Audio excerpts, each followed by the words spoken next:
بعض روافظ، بعض نہیں بلکہ تمام روافظ وہ صحابہ پہ لعن طعن کرتے ہیں، لیکن ان کو تو چھوڑیں، ان سے کیا گلہ شکوہ کرنا۔ ہمارے جو اپنے آپ کو اہل سنت والجماعت کہتے ہیں، اپنے آپ کو دیوبندی کہتے ہیں، وہ بھی گستاخی کرتے ہیں صحابہ کی۔ حضرت معاویہ رضی اللہ عنہ، ابو سفیان رضی اللہ عنہ ان کے بارے میں برا بلا کہتے ہیں، ان کو ہمیشہ ناحق سمجھتے ہیں، ہمیشہ ان کے بارے میں برا بلا کہتے ہیں۔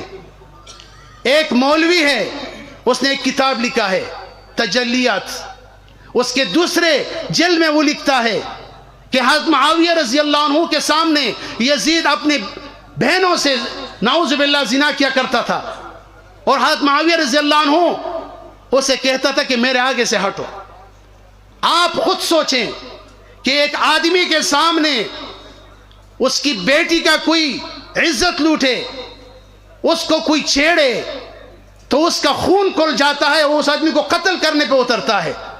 جب ایک صحابی ہے، صحابی رسول، اور ایسا صحابی رسول جو کاتب الوحی ہے، وہ خاموش بیٹا ہے، اس کو کہتے ہیں میرے آگے سے ہٹو۔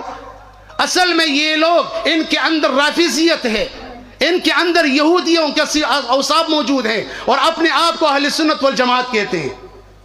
پھر ایک غیر مستند اور غیر معتمد ایک ادارہ ہے، دارالافتاء ہے کراچی میں، ان سے کسی نے فتویٰ لیا، استفتاء طلب کیا کہ حضرت اگر ایک مولوی صحابہ کے بارے میں اس طرح کچھ لکھے تو آپ لوگ کیا کہتے ہو اس کے بارے میں؟ کہتے ہیں وہ اہل سنت والجماعت میں داخل ہے۔ کیوں؟ کہ وہ ان کا مدرس تھا، اپنے مدرس کا دفاع کرنا لازمی تھا۔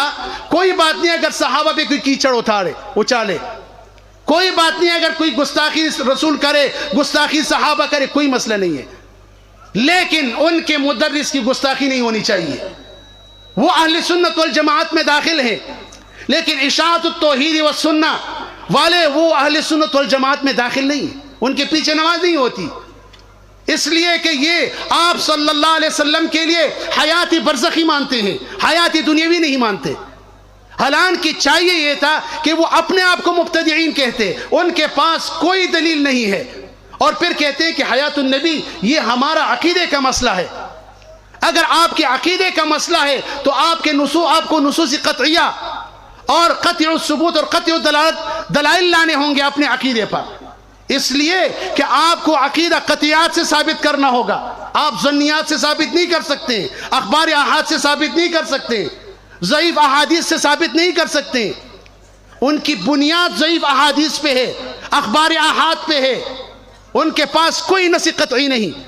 لیکن کیچڑ اچالنا ہے تو صحابہ پہ اچالنا، کیچڑ اچالنا ہے جو حق پرست جماعت ہے علماء دیوبند کی، ایک حق پرست اور ترجمان جماعت اشاعت التوحید والسنہ، اس پہ کیچڑ اچالنا ہے۔ اور ہمیں ایسے فتووں پہ کوئی پرواہ نہیں، ہزار فتوے لگائے، ہمارے اکابر اور ہمارے شیوخ پر ہزار فتوے لگے، آپ صلی اللہ علیہ وسلم پہ فتوے لگے، صحابہ پہ فتوے لگے، اگر ہم پہ بھی فتوے لگے تو کوئی مسئلہ نہیں، ہم الحمدللہ ان کو ہر میدان میں جواب دے سکتے ہیں، علمی میدان ہو کسی بھی میدان میں ہم ان کو جواب دے سکتے ہیں، اور آج تک دیتے آ رہے ہیں، اور الحمدللہ وہ ہم سے ملاقات بھی نہیں کرتے، ہمارے سامنے آتے بھی نہیں ہیں۔ یہ آپ لوگوں کا دعا ہے اور آپ لوگوں کا ایک مشن ہے توحید و سنت کا، کہ اس کا اثر یہ ہے کہ آپ لوگوں کے سامنے کوئی نہیں آ سکتا۔